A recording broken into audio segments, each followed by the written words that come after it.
Hi friends, welcome to Madhu smart tutorial. Friends, ఇప్పుడు most important general knowledge bits discuss చేసుకుందాం. Friends, ఈ video skip చేయకుండా చివరి వరకు చూసి మీకు నచ్చితే లైక్ చేసి మీ ఫ్రెండ్స్కి అండ్ ఫ్యామిలీ మెంబర్స్కు షేర్ చేయండి.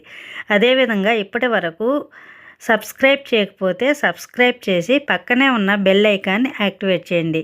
నేను పెట్టే ప్రతి ఒక్క వీడియో మీకు నోటిఫికేషన్ రూపంలో వస్తుంది. ఫస్ట్ వన్, COP30 శిఖరాగ్ర సమావేశాలు ఏ దేశంలో మరియు ఏ నగరంలో ప్రారంభమయ్యాయి? సమాధానం బి, బ్రెజిల్, బెలేం.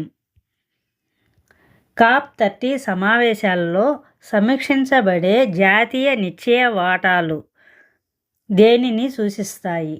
సమాధానం బి, దేశాలు తగ్గించాలని నిర్ణయించుకున్న ఉద్గారాలు.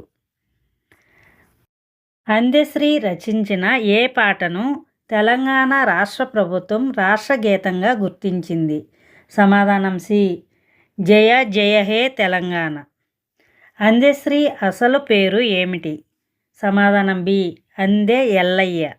అందెశ్రీ రాసిన ఏ పాట ఆంధ్రప్రదేశ్ విశ్వవిద్యాలయాల సిలబస్లో చేరింది? సమాధానం బి, మాయమైపోతుండమ్మ మనిషన్నవాడు. అందెశ్రీకి 2006లో గంగా సినిమాకు గాను ఏ పురస్కారం లభించింది? సమాధానం బి, నంది పురస్కారం. అందెశ్రీ ప్రధానంగా ఏ సాంస్కృతిక కార్యక్రమాలలో పాల్గొని ఉద్యమ స్ఫూర్తిని రగిలించారు? సమాధానం బి, ధూమ్ధామ్. అందెశ్రీకి 2024లో లభించిన పురస్కారాలలో ఒకటి ఏది? సమాధానం ఏ, దాశరథి సాహితీ పురస్కారం. 69వ రాష్ట్ర స్థాయి అథ్లెటిక్స్ పోటీల్లో ఓవరాల్ ఛాంపియన్షిప్ను ఏ జిల్లా గెలుచుకుంది? సమాధానం సి, విశాఖపట్నం. 69వ రాష్ట్ర స్థాయి అథ్లెటిక్స్ పోటీలు ఎక్కడ జరిగాయి? సమాధానం బి, వజ్రపు కొత్తూరు మండలం. 69వ రాష్ట్ర స్థాయి అథ్లెటిక్స్ పోటీలు ఏ క్రీడల సమాఖ్య ఆధ్వర్యంలో నిర్వహించబడ్డాయి? సమాధానం బి, పాఠశాల క్రీడల సమాఖ్య. రిసిన్ విషం సహజంగా ఏ మొక్క యొక్క గింజల్లో లభిస్తుంది?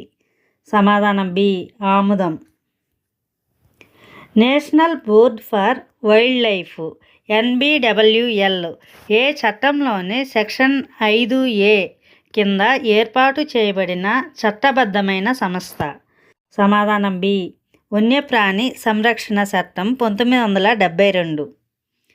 NBW స్టాండింగ్ కమిటీ ఇటీవల రక్షణ ప్రాజెక్టులకు అనుమతిని సిఫార్సు చేసినందున వార్తల్లో నిలిచిన ప్రాంతాలు ఏవి?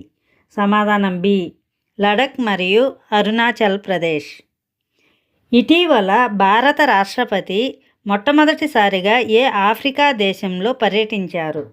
సమాధానం సి, అంగోలా.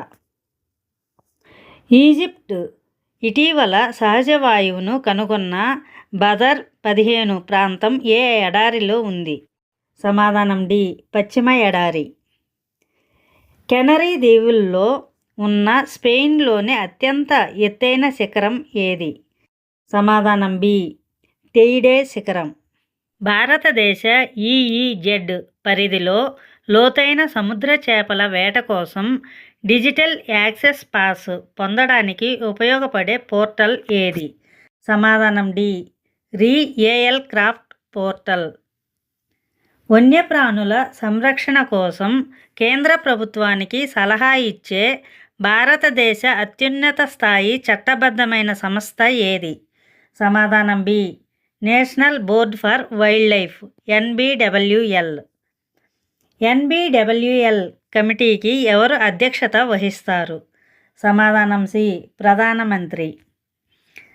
భారత రాష్ట్రపతి ఇటీవల పర్యటించిన అంగోలా దేశ రాజధాని నగరం ఏది? సమాధానం డి, లువాండా. భారత EEZ కొత్త నియమాల ప్రకారం క్యాచ్ను చిన్న నౌకల నుండి పెద్ద నౌకలకు సముద్ర మధ్యంలో బదిలీ చేయడానికి అనుమతించే మోడల్ పేరు ఏమిటి? సమాధానం B, mother and child vessel model. NBWLలోని ఏ ఉపసంస్థ రక్షిత ప్రాంతాలలో భూమి మళ్లింపును నియంత్రించే ప్రాజెక్టు క్లియరెన్స్ సంస్థగా పనిచేస్తుంది? సమాధానం C, standing committee. Thank you for watching this video. Thank you friends. ఈ వీడియో మీకు నచ్చినట్లయితే లైక్ చేసి మీ ఫ్రెండ్స్కి అండ్ ఫ్యామిలీ మెంబర్స్కి షేర్ చేయండి. అదేవిధంగా ఇప్పటి వరకు సబ్స్క్రైబ్ చేయకపోతే సబ్స్క్రైబ్ చేసి పక్కనే ఉన్న బెల్ ఐకాన్ యాక్టివేట్ చేయండి. నేను పెట్టే ప్రతి ఒక్క వీడియో మీకు నోటిఫికేషన్ రూపంలో వస్తుంది.